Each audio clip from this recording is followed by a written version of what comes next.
All right, welcome everybody. Take off my multiple headsets.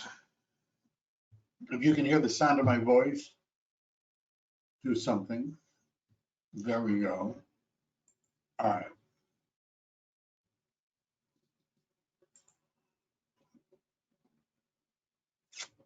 I see a lot of familiar names on the list. Hi, Alice. How are you doing? Danny, good to see you. I don't want to mention, if I don't mention everybody's name, people get angry. So let's do this. I'm probably going to do 2 sessions. Maybe next week I'll do an advanced session because there's a struggle sometimes about somebody wants to buy a house, somebody wants to sell a house, and you need to write an offer. Now, I spend a lot of my time helping agents write offers and even helping agents list homes and going through all of the paperwork and the process. However, not all of you are on my team, not in my group, and you might need to learn how to do this yourself. Right? I'm just saying. And you need to learn how to use the basic software yourself, because what's going to happen, it'll be a Sunday afternoon, you want to write an offer, the transaction coordinator is not available to do it for you. I probably would be if you're on my team, because I have 0 social life and pretty much this is all I do, but otherwise you might have to do it yourself. Now, there's certain things that you can do in getting set up that is going to make the whole process a lot easier, and it's going to save you a lot of time. When I'm working with agents to write an offer, sometimes 90% of the time that we spend is me watching them trying to log into their software, importing basic data, and doing that kind of stuff, right? And so that's what we're trying to avoid. Now, for those of you that are really new at this, you need to log into CalDRE.org. You're on the home page if there's a real estate agent sitting in a chair. And on the left-hand side, there's a circle, and it says ZipForms transactions. Now, what I would like to do is just point out a couple of things before we go into ZipForms. Number 1 is something called Seller's Shield. And what Seller's Shield is a way in which you can send certain documents, which we're going to talk about today, to the sellers for filling out. And by certain documents, I mean the seller property questionnaire and the transfer disclosure statement. Notice also there's other things. I'm constantly being asked questions by agents, well, how much would it cost to fix everything in the property inspection? There's a company that would give you that kind of an estimate. Anyhow, I'm not going to go through all of these, but we're probably going to revisit Seller's Shield at some point in this, at some point. So we're going to click on Access ZipForms. Now, there are 2 kinds of clients potentially that you're going to have. And one of them is a potential buyer and the other one is a potential seller. And so how we get prepared is a little bit different depending on which one we're doing. Now, sometimes, I don't know about you guys, but sometimes the fact that ZipForms launches in its own window, right, like this. And sometimes I have other things going on like the MLS or RPR, and I have to go back and forth. But if I go to the MLS, then that closes that window, and then I have to go down and I have to, find that window and open it up. So if you're like me and you don't like to do that, one way you can make this a tab and have it appear with all your other tabs is to right click on that bar, and notice one of the choices is show as a tab. Now that we've done that, this is a tab that can be moved around. Okay? I can move it around and move it around. And there's a reason why I might want this near the MLS or RPR. First pro tip, right? First pro tip. Now, the other thing you're going to want to make sure of, besides that you know how to log in to CalDRE.org, is that you have set up in the MLS and in the Realtor's Property Resource the connection between ZipForms and that. Right now, to give you an idea, let's say I'm looking at a listing that's coming up, recent properties. All right, how about this one? This is going to be a coming soon, right? Notice over here, there's a button that says transactions, and it's ZipForm edition. And you want this connected because it's not as good as the MLS Connect, but it's relatively good in that it'll import a lot of the basic title information directly into ZipForms. So if it's a listing, right, if it's a listing, you don't have an MLS to import data from, right? But you don't want to type the APN and the address and the seller's names and all that. And so you can connect your ZipForms. Notice I've already done it. I can either start a new transaction or I could add it to a current transaction by clicking on it. Since I've already created it, I'm not going to do either. And if you're wondering, well, how do I set up my, RPR and ZipForms? I believe it's in profile, but if you filled out everything, like your MLS information, your MLS ID, it usually will do it fairly easily, right? It'll connect it. So anyhow, you want to do that. I made another video just because I got nothing else to do, I guess. I made another video on how to connect RPR and ZipForms, right? But it involves your NRDS number, not a difficult thing, but you're going to want to do that, right? You understand? You're going to want to do that. Connect RPR to ZipForms, right? Now, the other thing you're going to want to do is to connect your MLS to ZipForms. Now, that's called MLS Connect. Depending on your MLS, this is easy or not as easy, right? Some of the MLSs, it's automatically done for you. All you have to do is log in and MLS Connect is there. If you're in my MLS, which is called MLS Listings, sometimes it's not done as easily. And I really didn't want to do that. I really didn't want to do that part. So let me close that. I'm back to adding a listing. So if what I wanted to do, what did I want to do? I wanted to go to my information. That's what I wanted to do. And in my MLS, it has different information. This looks different from the last time I saw it. Business and office, notice it has my NRDS number. The NRDS number is the number that is going to connect your MLS to ZipForms. Now, if you're saying, I don't know my NRDS number, shame on you. Right? You're supposed to have it memorized, carry a badge. Well, that may not be real. But if you don't know how to find my MLS number or your MLS number, you might go to Google and type in, how do I find my NRDS number? How about that? You type in, how do I find my NRDS number? And you're going to see that the National Association of Realtors has a lookup tool, and you're going to want to know your NRDS number, right? If you're connecting MLS Connect and if you're connecting ZipForms, the number that is going to connect them to ZipForms is your NRDS number. Now, why is that important? Bill, it's important because it allows us to import information. Now, it's way better at importing MLS information than it is RPR title information, because it just is, right? If you've done it a few times, you'll notice that the title information isn't always, important. But I'm going to give you an example of why we want to use this by, I'm just going to give you an example, right? Because we're going to take a look at how do we do this, right? So I don't know why there are no active listings. I don't believe there are no active listings, and I just don't understand. I'm having some weird issues. That's really weird. All right, active listings.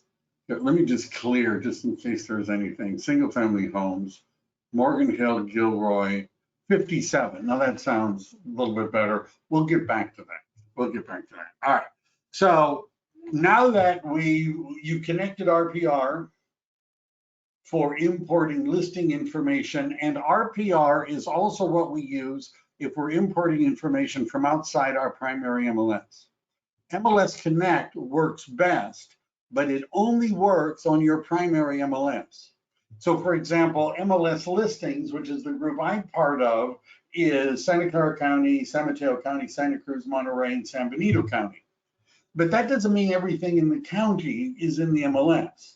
So for example, if somebody in Fremont, now Fremont is Alameda County, and it's also the territory of what's called Bay East. So let's say somebody in Bay East put in a listing and I want to write an offer on that listing and it's in Bay East MLS, not in MLS Listings MLS, MLS Connect is not going to work because it's not in the MLS. Now, even if the listing is in my county, even if it's in Morgan Hill, but it was listed by an agent from Bay East or San Francisco or Metro List or CRMLS, and they use their MLS in order to put in the listing, then I still won't be able to import the information because it's not in my MLS. However, if it's in RPR, it doesn't matter which MLS it's in. It doesn't matter. It'll still import it because it's importing the data from RPR, but it's not as good as importing it from MLS Connect, right? So people will say, I'm trying to write an offer and I tried MLS Connect and nothing got imported. What's wrong? What happened? You know, and it was in a different MLS, which is why it didn't work. Does everybody get that, right? RPR is useful because it'll do off-market properties and it doesn't matter what MLS the property is in, right? It'll still import some of the data. MLS Connect will import a lot more data, but only works on your primary MLS. All right. Now, the first thing you should do if you're logged into ZipForms is take a look up in the top right and see if your picture is staring back at you. If it's not, you might want to put your picture in. You might be saying, well, I don't know when my picture, does it show up in documents? Why do I need to do that? When I do the advanced class, which is a way of accepting offers, I don't know if you knew this, but you can accept offers through ZipForms, right? There's a link you can give to people meaning other agents, and they can submit an offer directly into your ZipForms account, right? Directly into it. And you can ask them to summarize their offer, and they can attach their pre-approval and their proof of funds, and you can reply, and you can do all of that through ZipForms, which means that you're not having to import their offer into ZipForms. It all shows up, all the offers show up. And that public site that you would give people would have your picture on it if your picture was here, right? But if your picture is not here, they have, you know, just the circle with the silhouette, you know, like the murder, you know, outline, you know, that sort of, anyhow, you get what I mean, right? So you're going to want to do it. If you click on your picture, and if you don't have a picture, you ought to remove what they have now, change it, and put in the picture. You can pick 2 languages, but I want to spend just a minute. You want to go through your profile. And what you want to do is make sure it's got your name, the right email. I have my cell phone number, license number. This is elsewhere in my template, but I'm going to put it in also. And email signature. You might want to do something with this. Now, I just typed this up, but if I wanted to get fancy, right? And I know you guys probably like fancy, right? If I wanted to be a little fancier, I hope this is going to work. If I go to compose and I were to just take all of this, come on. I'll bet it doesn't work just because I'm showing people. This is what happens. Where am I? That's not it. Here we go. And I paste it in. Notice there it is, right? Looks just like my other one. And I assume everything is going to work, but you might want to make sure that you've got your email signature. And when you're done and that looks all cool, click on save.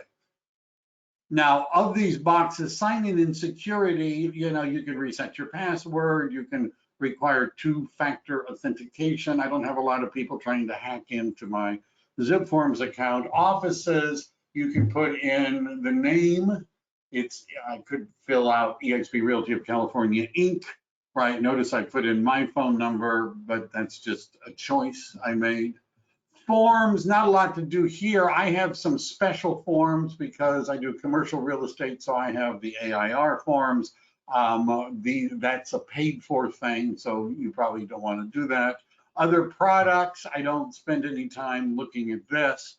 Settings, couple things here that we want to make sure we cover. First, digital link versus DocuSign.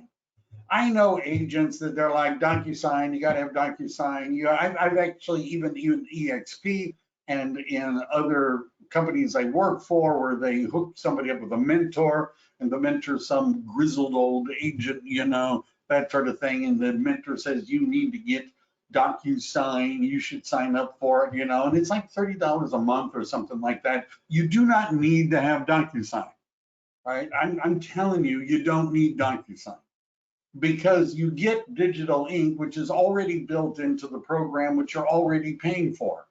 Now, agents may tell you, oh, DocuSign is a whole lot better than digital ink.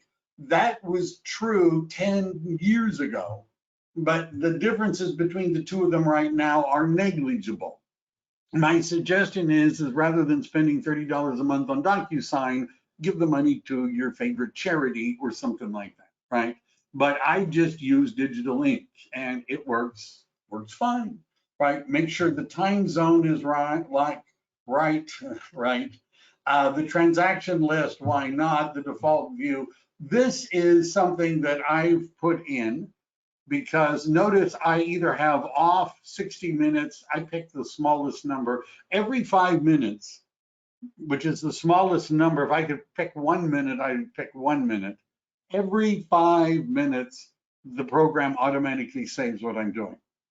Now, someday you're going to spend an hour making a purchase agreement beautiful, right? They're going to be training other agents with your purchase agreement. You've done such a marvelous job. You worked on it and you lose your internet connection, something goes wrong and it crashes and you have to start all over again because it's all lost because you weren't clicking on that save button every 5 minutes. Well, this automatically clicks on it every 5 minutes. Import template data to transaction when template is applied. Notice I've checked that. And apply broker and agent information. We're going to talk about templates. But let's say, so there's standard templates like a buyer template or a listing template, and you could have a leasing templates, and there's standard templates, but then there are client-specific templates. So for those of you that aren't writing a lot of offers and aren't working with buyers, I have some news to bring to you. Sometimes there's a lot of offers on a listing, and your client's offer may not be accepted the first time you write an offer. Now, hopefully it will be, but sometimes you're going to have to write an offer for the same clients more than once, more than twice, sometimes a lot. Now, if I create a template that has the client's name in it and their email address and all of their stuff, and I create a template for that specific buyer, then every time I apply that tenant, it'll put in that data as well, transaction data if I put some in. I'm not going to I don't use the mortgage calculator. Zapier would be a whole nother class. Zapier is a program where you create what are called zaps, and Zapier, which makes it do other things. I don't do anything here. I don't do Glide. I don't use anymore. I could remove that link. But whatever. I wouldn't use Glide, and I'll talk about that when I get to some of the more advanced one. Home warranty integration, it's on, but I don't necessarily use that. Right, let me just see if my home warranty isn't there. How do certain service providers get their name on the drop-down list so that agents can pick it? And the answer is they paid for it. They paid for it. That's how. And sometimes you're going to see an asterisk next to the drop down, which means it's at the top of the list. How did they get the asterisk so they're at the top of the list? And the answer is they paid even more. So are these the best home warranty companies that you could pick? Probably not. That's not how this list was provided.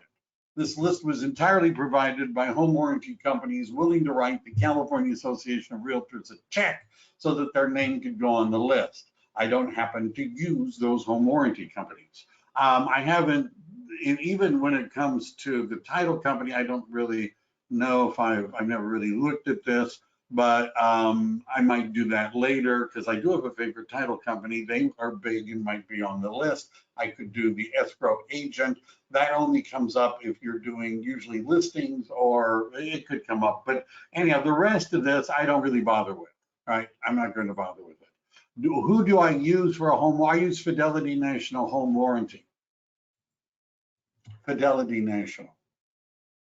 Just saying, right? And there are a lot of similarities. I like Fidelity National. The rep, Margaret Dougherty, is very good. She'll talk to clients. She'll talk to the agents that are on my team. She'll help people determine what the amount of the home warranty ought to be for the best coverage. It's just my own preference, right? You understand? It's my own preference. Notification settings. So I've turned on email notification, app notifications. Doc Inbox is something I'm going to talk about in an advanced class. Transaction notifications, document notifications, share notifications. I've turned all those on, and there is a way for you to share documents, and there is a way for you to accept offers using built-in ZipForm links, and then this would notify you. I would get a text message if somebody did that. List Flash, I don't know anybody who uses it. I've never used it. I've talked to other ZipForm trainers, right? I don't know if I shared this, but I did, I think I'm a California Association of Realtors certified ZipForm trainers, and even the people who train the trainers say nobody ever uses this. But if you're a curious agent and you wanted to know what is Listing Flash, it would be a way for when you took a listing to push the listing out to other agents that are using ZipForms and have opted in for it. Now notice mine is do not email me. That's the default setting. So unless the other agents have gone in and said, I want to be emailed every time anybody flashes their listing, that sounds weird, but I want to, then those people would get your listing, but we're not, hardly anybody ever does that. And Offer Place is a relatively newer, not brand new, but relatively newer deal with ZipForms where people can make offers, right, directly into your ZipForm account and fill it out. I'm not going to change that. I'm not changing that. I ain't changing any of that stuff, right? Assistant Transaction Coordinator, I have one, but I haven't bothered to set her up in here because she just logs in as me and does what she does, and I'm happy with that. I'm just happy with that. All right. So you do want to go through all of the, there's not everything to change here, but you would like to have your picture, you'd like to have your email signature up to date. I would recommend setting it so it saves every 5 minutes. I'm just saying, all right. Let's go to the dashboard. How are we doing? Oh, man. We'll see. All right, so there's List Flash over here, and that's List Flash again, but nobody's going to use it. Bulletins, I really don't pay attention to that. So what we want to do is go to templates. And you can see I have, well, a few of them. And this is a demo listing template and a demo buyer template. My suggestion is that one of the first things you're going to want to do is create 2 templates, one for buyers and one for sellers. Let's just start with a new listing, right? How about that? We'll be will be thinking positive. And I would call this a new listing template 2022, right? Because I keep doing these. Now I'm going to pick residential because that's what it is. It's personal. Global, don't pick that. Office, notice you can't even pick those because usually we're not set up. Auto apply.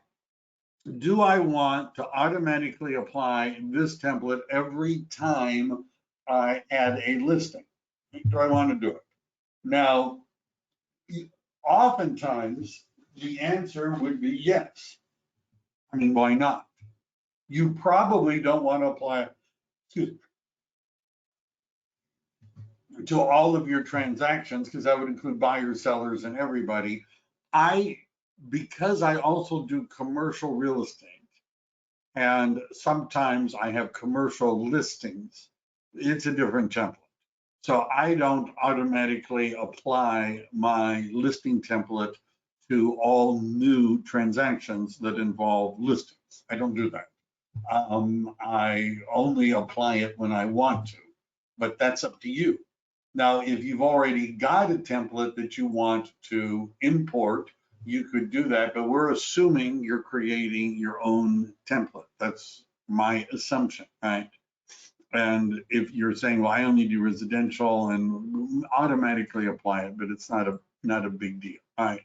So here's the new listing template. Now, what it does is it gives us documents. This is the default setting.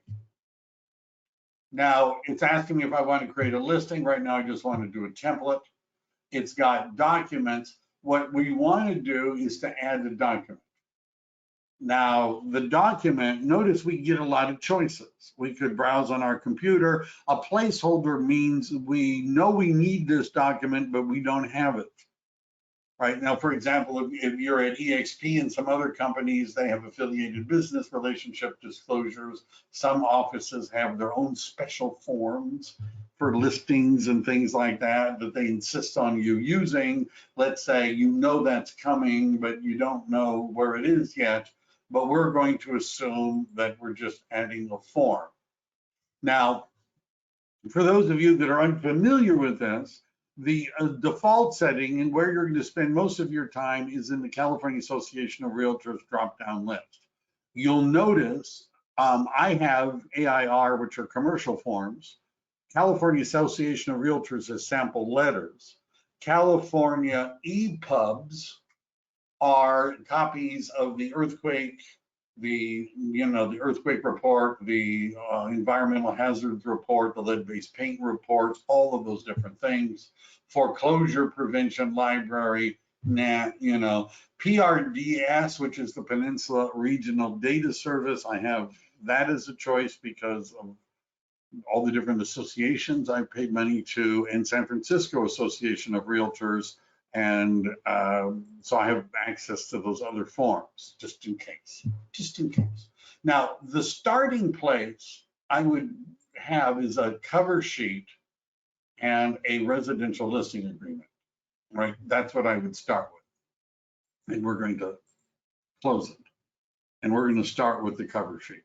Now, there's other ways of doing this, but the nice thing about the cover sheet is that it may show you the information in a relatively easy to understand format.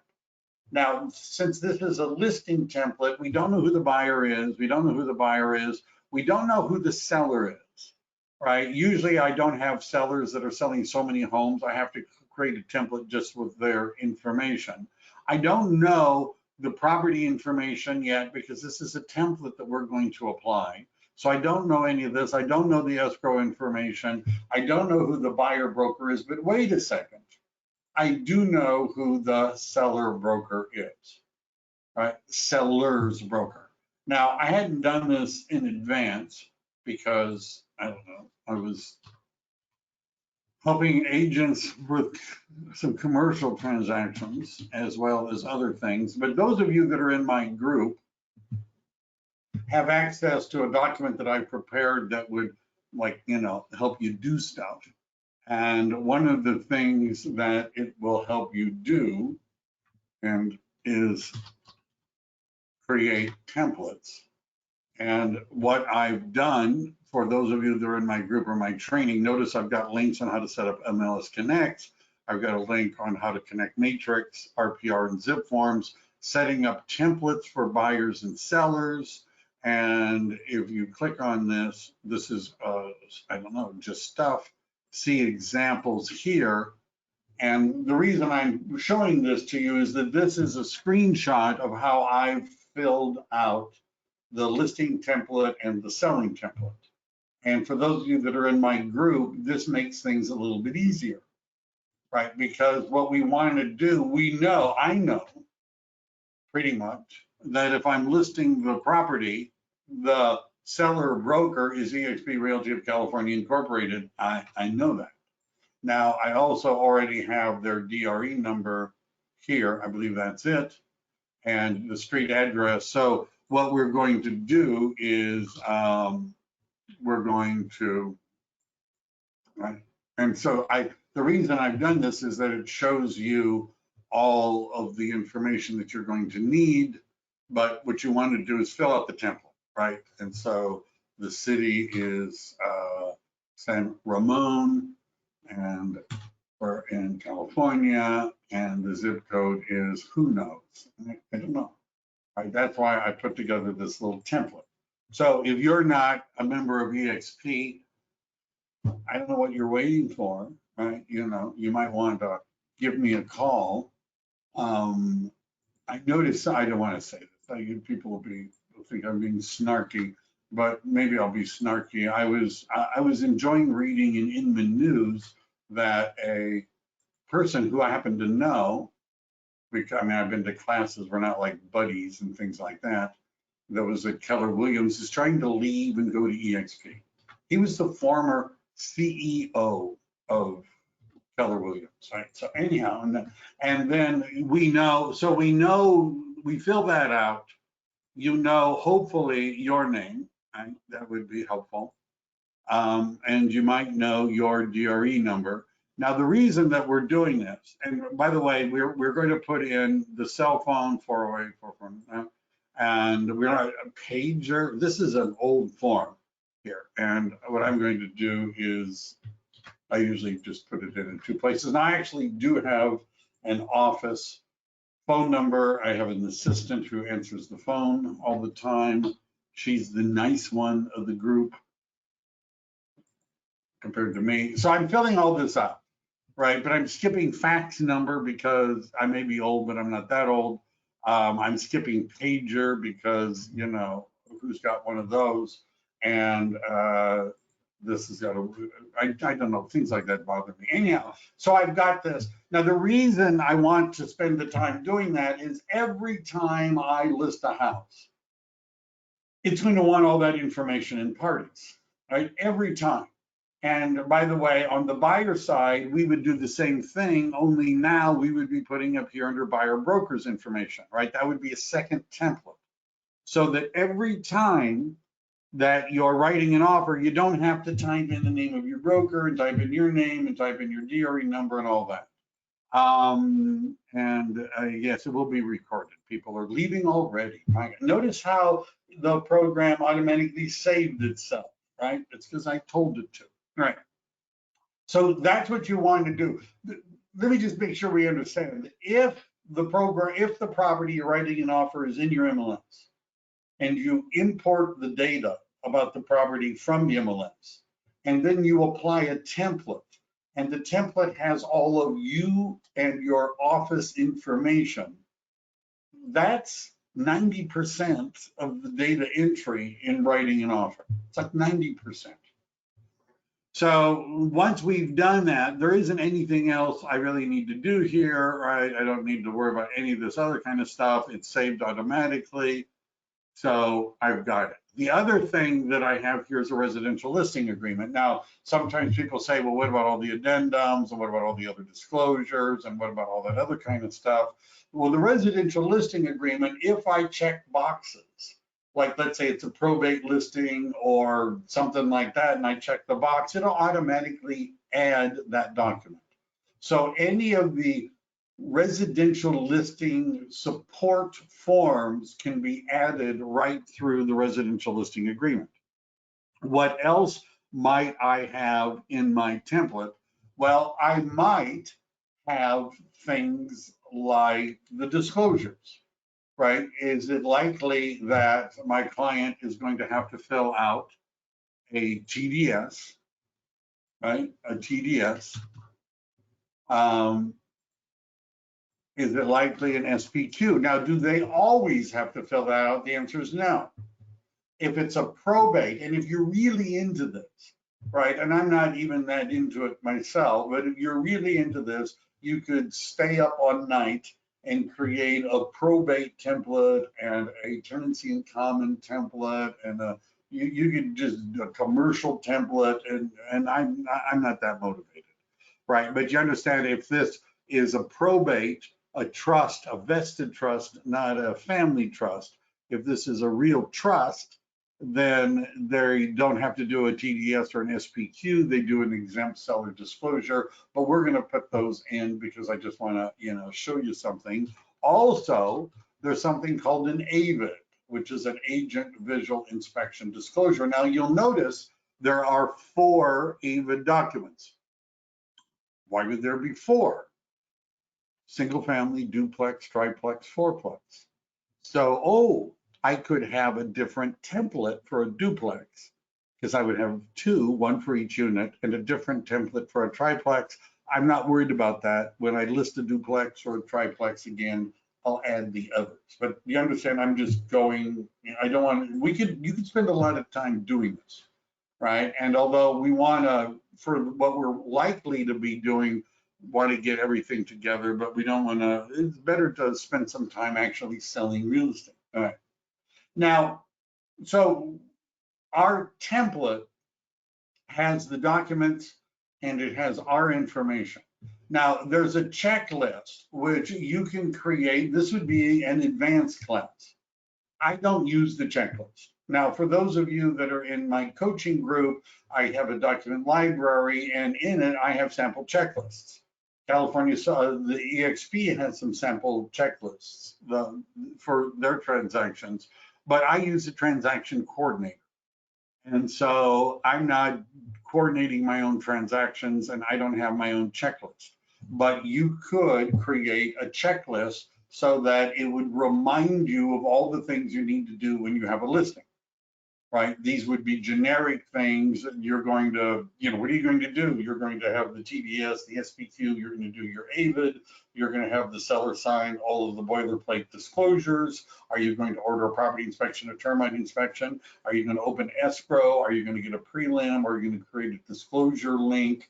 What are you going to do, right? And you could make a list of all of those, one at a time, and you could save that as a template and apply it. I don't do that. I just don't do that. All right. So let's go back to the dashboard. Right. I didn't do a buyer template, but you get the idea. It's got tasks even do this link. 1.3 million. Those are just the ones that are in my system. What we're going to do is start a new transaction, right? And let's say we're going to buy a house, right? Not necessarily us, but the most common thing would be you're writing an offer. Now, what I'm going to do is I'm going to show you how MLS Connect works. So I'm in Morgan Hillbilly, and I'm looking here at, here's some nice little, this is a nice little house. It's only been on the market 1,182 days. Might be overpriced. I don't know. I like Kickapoo just because I like the name. This is a nice little house. So let's say my buyer wants to buy this house. Okay? We're just starting. Now, the purpose of this is not to explain everything about writing an offer. I got other classes on that, but how to use ZipForms. And what we're going to want to do is we're going to copy that number, right? We also can copy the address, but I'll show you what I mean. So what I want to do is go to MLS Connect. And when you click on this, if you do not have a drop-down list that shows your MLS, you are not connected to MLS Connect. If you don't know how to connect to MLS Connect, you could watch my videos. If you're in my group, you have a direct link. You could go to my YouTube channel, which is Upthink Real Estate, and you would find my videos on MLS Connect. You could click on Get Help and do what it tells you. And if you're having difficulty, call your MLS. You pay them a lot of money. Many of them are open on Saturday, but I know I'm connected because my MLS is there. I've pasted in the MLS number. That includes in my MLS those letters at the beginning. I want the property photo. Now, some people, but I don't see the property photo anywhere. There are some places where it may be, but I like to see the property photo. I click on find. I wait. All right, there it is. There's the house. Beauty. Add the listing. All right, now, once I've done that, it wants the name or property address. And so I've already see it here. It's 1870. Notice it should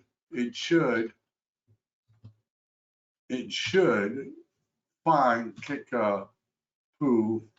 Wow. There we go. It should find, there are a lot of Kickapoo courts. Anyhow, so it did that. If you're working with buyers, it's better not to name the transaction, Billy Buyer, but to name the transaction the address of the property. Because every time your buyer writes an offer on a different listing, you're going to want to create a new transaction. And I understand that some people say, well, I've already got all this stuff filled out and I don't. You can save your buyer's information. Even you can save the buyer's information and apply it. But anyhow, I'm going to put in Kickapoo Court. I'm going to click on residential. Now I'm going to pick on prospect because I don't want this showing up on all my different things as an active or pending. It's not, but at some point, if you get busy, it's good to make sure your statuses are correct so that you can easily identify the properties that you want. And since I have a template, I have a lot of them, but I have an EXP buyer template. I'm going to select that. I don't ever write in comments because I don't even know what I would say. And I'm going to click on save. All right. So what has it done? Notice it's put in the complete address of the property. There's the assessor's parcel number. I can put in, I could start, Phil, I could even put this in, right? I could say, well, today I'm making an offer. By the way, when I do this, it's going to auto-populate the forms, right? So if I right now know I'm going to write an offer on this property today, and the price is, I really want this one, $3 million, and the amount financed, you understand, I could start doing this, offer expiration date, I'm going to give them till tomorrow, right? And I'm going to put in, how about 2 million is my, how about one more zero, right? And my additional deposit is 90,000, right? And so I can already start doing this right here if I feel like it, and it'll auto-populate it, right? But it tells me when it was listed, and it tells me all this other kind of stuff. Anyhow, that's something to do. Many agents don't put in a seller's name. If I'm writing an offer, do I just contact the agent for the information, or can that be pulled using the APN? Very good question, Janet. Very good question. Yeah, sometimes they don't. Now, what I typically do, you have two choices. Number one, RPR, right, probably knows who the seller is. real list, which is the tax information knows who the seller is. So while we're looking at this listing, and no matter what MLS you're a member of, you have something like this. If I click on tax, it's going to tell me who the owners are. Now, the only time that's not going to work well is if one of them is dead, because they don't necessarily redo the title. And so both names aren't there, right? But sometimes I'll go ahead and take their names, John and Brittany Davies, right? I'll go take their names and I'll put that in as the seller, right? I'll just go ahead and do that. The other option is to leave it blank and make the listing agent put it in, you know. But many real estate agents, particularly in Silicon Valley, because we have a tendency to get disclosures and everything all organized prior to listing it, they'll have a copy of Real List or one of the tax records, which tells you the names of the owner, right? So what I would do is I see John Davies, and what I would simply do is I would go over here to parties, and I would go down to seller one, and his name is owner, but I'm really lazy, so I'm going to do this, and I'm going to do that, right? And then I'm going, now we don't need anything else but the name of the seller.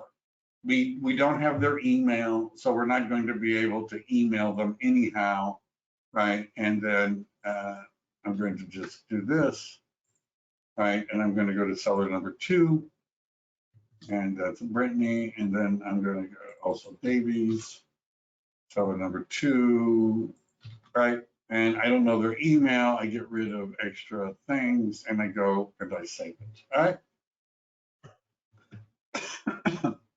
And notice what we've got is it imported the listing agent's information, so I don't have to do all that. It didn't import the seller's information. It rarely does.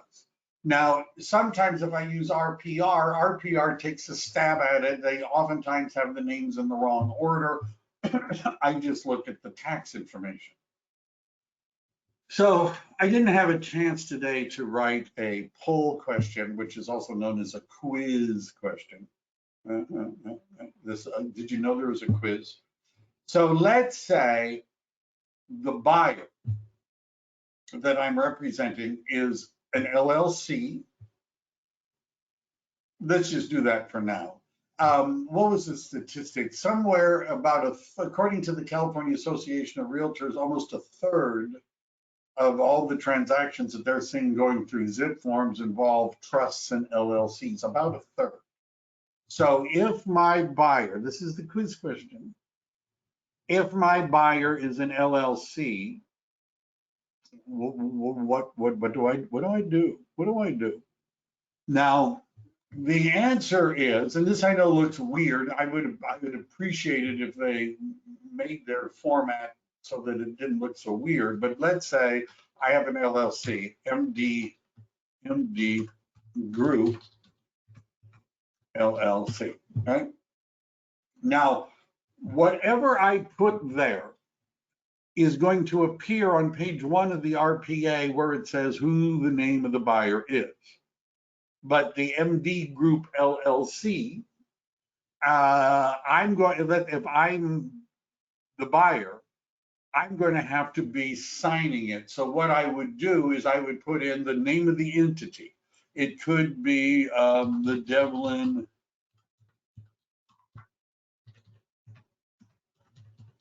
Trust, right?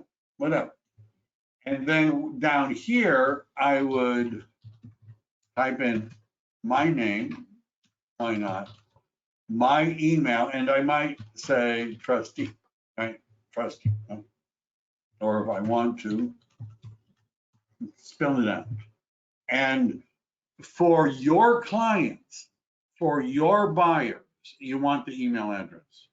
Now, if it's not an entity or a trust, we're going to be putting the email address here. But if it is an entity or a trust, we squeeze in the name of the entity or the trust up there under the role, and then signing representative, we put in our name at the bottom. Use another a form for representative signatures. You're going to see that that's built into the RPA. Right? We're going to look at an RPA. Right? I'll show you. There is an additional signatures addendum, but I'll show you what I mean. If we go to documents and we go to the residential purchase agreement, notice what I do, and this is why did it do that?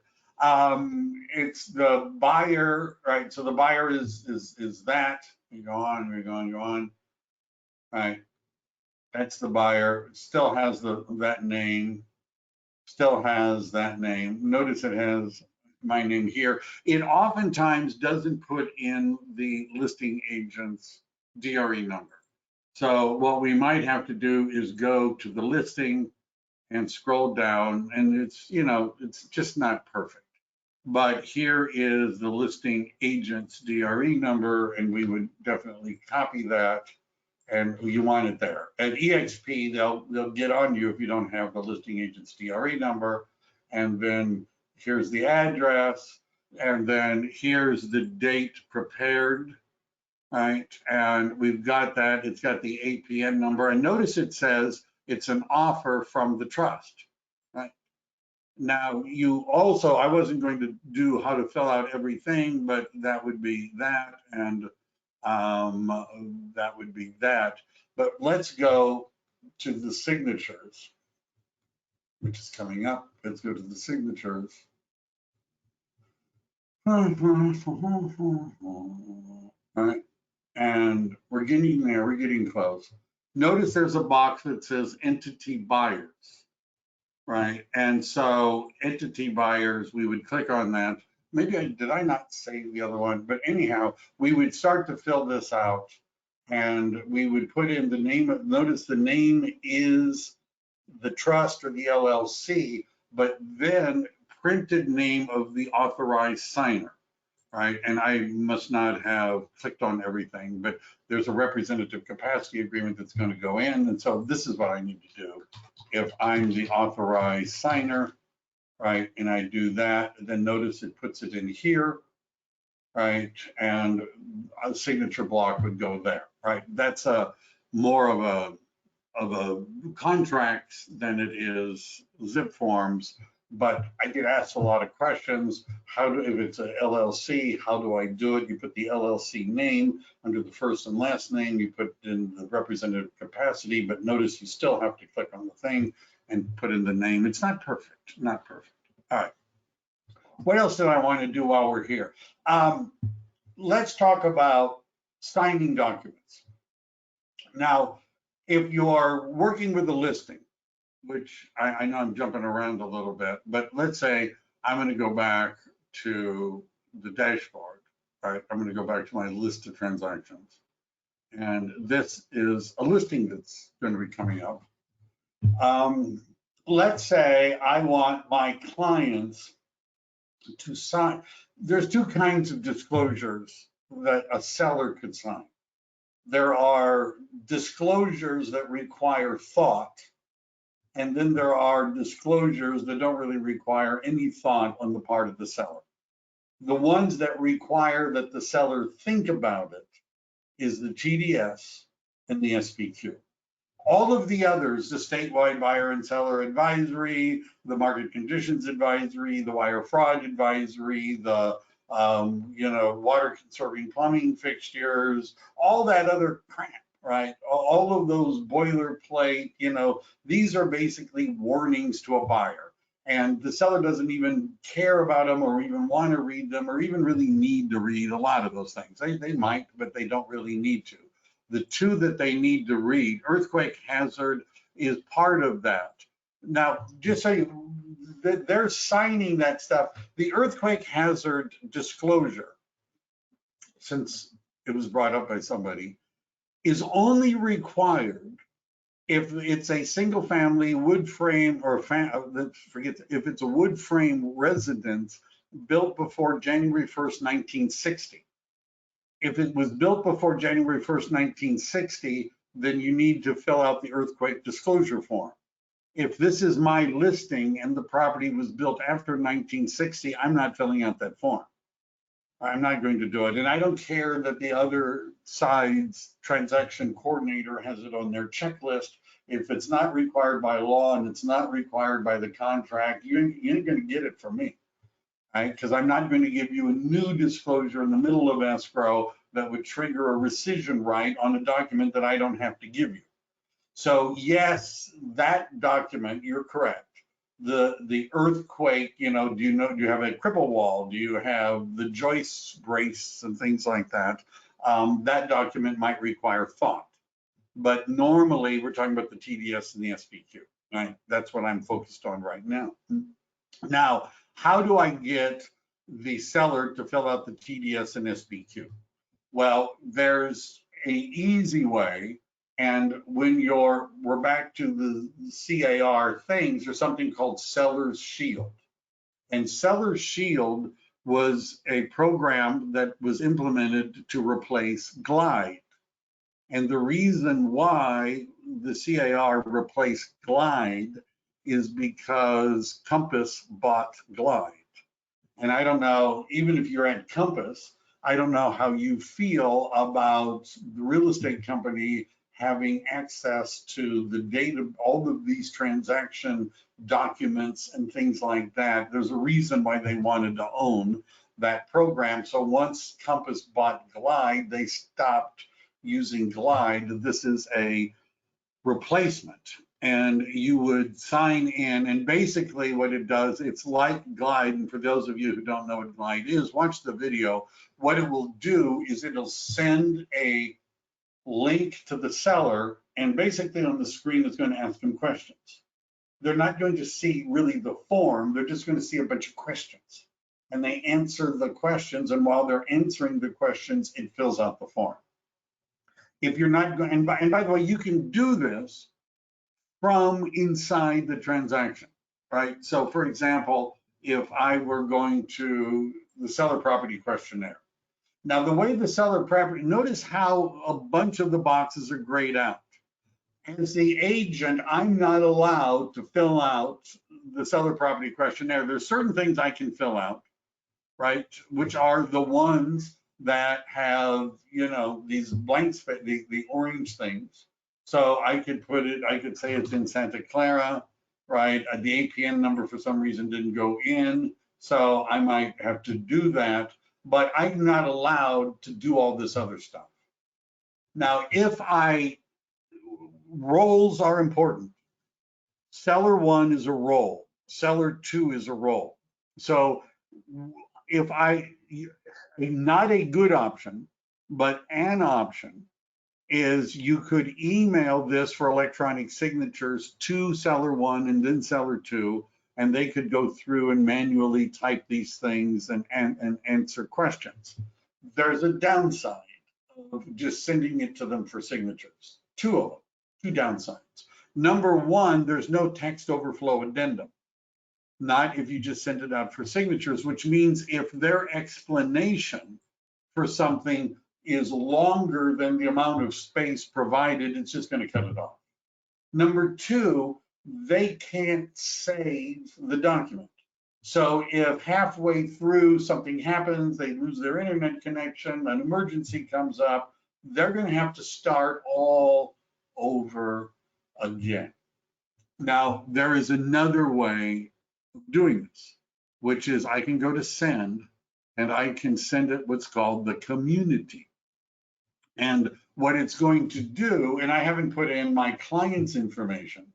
There aren't a lot of things for me to sign, but let's say my buyer and the seller, I didn't want to put their information in because I know you guys would see it. You'd start calling them and telling them that you ought to be the listing agent instead of me, right? I know what you're like, right? So I didn't put in their contact information. And good luck with that, by the way. But anyway, I didn't put in there. But let's say my clients were here, seller 1 and seller 2. I would check those boxes for them, and then I would send it to them. And what I would do, only one of them needs to fill it out. You understand this is an SPQ or a TDS, which asks questions. Do you have a built-in microwave? Right? Have you ever had any plumbing leaks? Right? Things like that.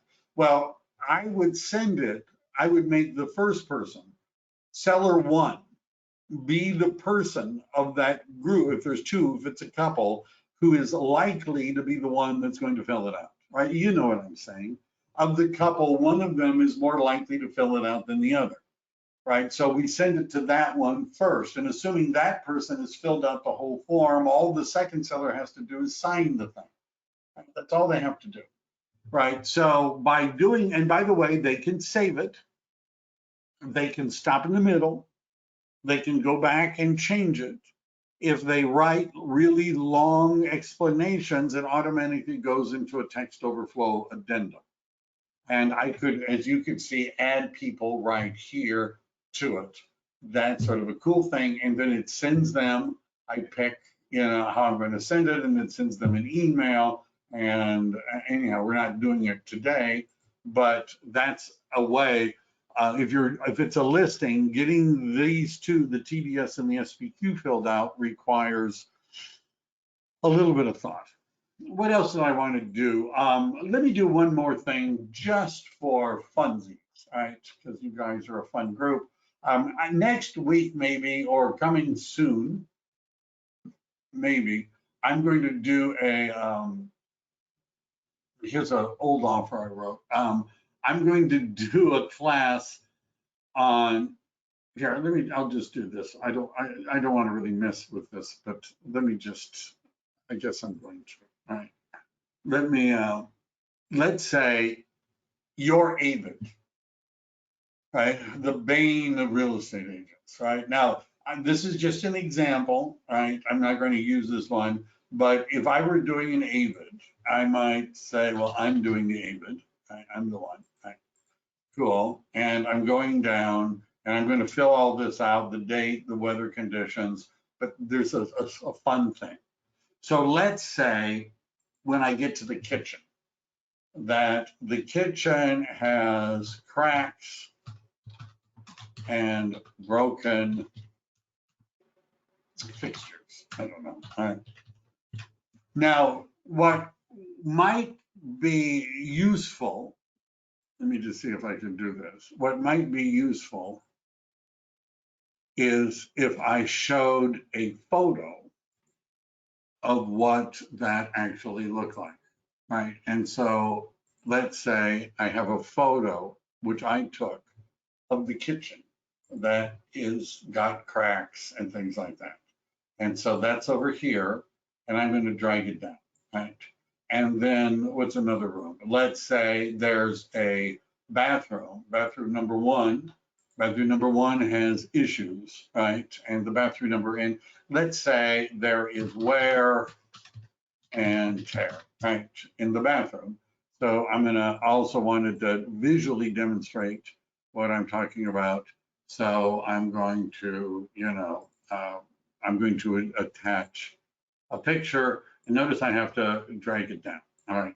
Now, without going through all the things, because when you're doing your AVID, take out your cell phone, take pictures of stuff. Right. Now, what's going to happen is if I save this as a PDF, I have to send it or save it before you can see what the pictures look like. But let's say I've done this and I'm going down here and right, these are the, the cracks. Notice it says photo 1 and photo 2. And so there's a picture of the kitchen, right? We're working on it. And then there's a picture of the bathroom, right? Wear and tear, right? Slight discoloration. And so these are not my listing, by the way, but you get the idea, right? You get the idea. You can, in your AVID, this is something that a lot of agents didn't know, in your AVID, for either the buyer or the seller, you can take pictures of whatever the item is, and by clicking on the more and importing it, there it is, and it saves you perhaps a little bit of time, right? All right, I've gone over, which is, I always think I'm not going to have enough things to talk about, but I've gone over. Next week, if you want, I might go into some of the advanced things like how to use this for disclosures without using disclosure. I'm not a big fan of disclosures IO. And if you're wondering, well, why not? The MLS gives us access to Disclosures IO. Everybody uses Disclosures IO. I should be using Disclosures IO, right? Because everybody else has. Well, the issue with Disclosures IO is that they were bought by a company called Homelight. And Homelight, for those of you who don't know, is a competitor. And what I mean by a competitor is they run ads telling people, if you're thinking of selling your home, don't call that agent, call us. Because we've got somebody that's an expert we're going to send out. And so they're actively trying to solicit real estate business. And I just have this thing about, I don't really want all my disclosures and all my documents and all my offers and all of that sort of stuff being handled by a competitor, right? I wouldn't ever use what's called, what's it called? Not Doc Hub, but Zillow bought one of the formats that's like SkySlope or I forget, it's an age thing, and so I wouldn't want to use a system owned by Zillow. I wouldn't want to use a system owned by Compass. I wouldn't want to use a system owned by Homelight. I wouldn't want to do that, right? Just on principle. So I'm going to show you maybe next week, maybe. How you can use the CAR ZipForms for giving people disclosure links and accepting offers and some other fun things like that. Doesn't that sound exciting? All right, any final questions other than, are we done yet? Just, you're welcome, Janet. All right, very good. Stay safe out there. Have fun, everybody. Bye. By the way, if you're looking for help with transactions and you are interested in talking to me, I would be happy to discuss it with you. You have my contact information. It's sort of my thing, helping agents. Talk to you later. Bye.